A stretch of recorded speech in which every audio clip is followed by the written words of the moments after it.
चलिए बात कर लेते हैं इसी बीच एक और बड़ी और अहम खबर की। तो मिशन 2024 की तैयारी में हरियाणा बीजेपी जुट गई है। सभी 10 लोकसभा क्षेत्रों में चुनावी कार्यालय खोले जाएंगे। 30 जनवरी को चुनावी कार्यालयों का उद्घाटन होगा। अंबाला में सीएम मनोहर लाल कार्यालय का उद्घाटन करेंगे। फरीदाबाद में प्रदेश प्रभारी तो कुरुक्षेत्र में प्रदेश अध्यक्ष मौजूद रहेंगे। तो सोमवार को रोहतक में बीजेपी चुनाव प्रबंधक समिति की बैठक होनी है और सभी लोकसभा प्रभारी, संयोजक, क्लस्टर इंचार्ज इसमें शामिल होंगे। प्रदेश प्रभारी विप्लव देव और प्रदेश अध्यक्ष नायब सैनी भी मौजूद रहेंगे। तो ये बड़ी और अहम खबर आपको बता दें कि बीजेपी तैयारियों में जुट गई है। आगामी लोकसभा चुनाव होने उसे लेकर बीजेपी की तैयारी देखने को मिल रही है। कल ही बीजेपी की तरफ से लिस्ट भी जारी की गई थी। चुनाव प्रभारी अलग अलग प्रदेशों के बनाए गए थे। आपको बता दें कि अब चुनाव कार्यालयों को लेकर भी रणनीति बनाई जा रही है। चुनाव कार्यालय खोले जाएंगे 10 लोकसभा क्षेत्रों में। 30 जनवरी को चुनावी कार्यालयों का उद्घाटन भी होगा। अंबाला पहुंचेंगे मुख्यमंत्री मनोहर लाल इस कार्यालय का उद्घाटन करने के लिए। इसके अलावा फरीदाबाद में प्रदेश प्रभारी विप्लव देव मौजूद रहेंगे। वहीं कुरुक्षेत्र में प्रदेश अध्यक्ष नायब सैनी मौजूद रहेंगे।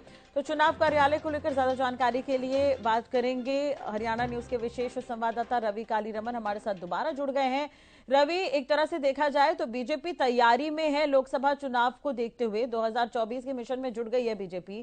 कल अलग अलग प्रदेश के प्रभारी बनाए गए थे, चुनाव प्रभारी, उसकी लिस्ट बीजेपी ने जारी की थी। अब चुनाव कार्यालय को लेकर भी रणनीति बनाई जा रही है। 30 तारीख को चुनाव कार्यालयों का उद्घाटन होना है। कहां कहां पर ये कार्यालय बनेंगे, पूरी जानकारी?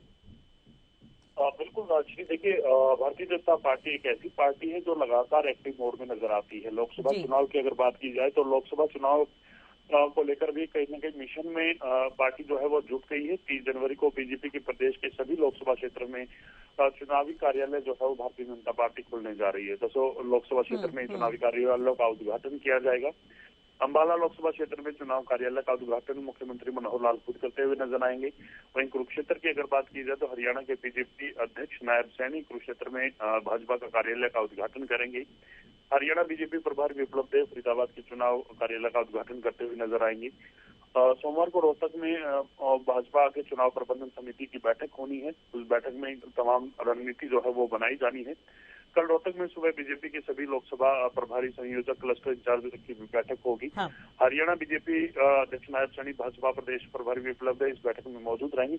तो कहीं ना कहीं मिशन 2024 को लेकर भारतीय जनता पार्टी खूब एक्टिव मोड में नजर आ रही है। और सबसे पहले अगर बात की जाए तो चुनावी कार्यालय खोलने की, तो भारतीय जनता पार्टी इसमें भी अव्वल रही है। और जिस प्रकार से तैयारियां चुनाव को लेकर भारतीय जनता पार्टी करती है, उसी प्रकार से ये एक उनका स्वभाव है। और इस स्वभाव के कारण ही सबसे पहले तमाम जो चुनावी तैयारियां होती हैं, चुनावी जो रण भूमि में उतरना होता है, तो कहीं ना कहीं सबसे आगे भारतीय जनता पार्टी खड़ी रहती है। तो ऐसे में कहीं ना कहीं चुनावी कार्यालय खोलने में भी भारतीय जनता पार्टी जो है कहीं ना कहीं आगे नजर आ रही है। जी जी, ठीक है। बहुत बहुत शुक्रिया रवि, तमाम जानकारी और बातचीत के लिए।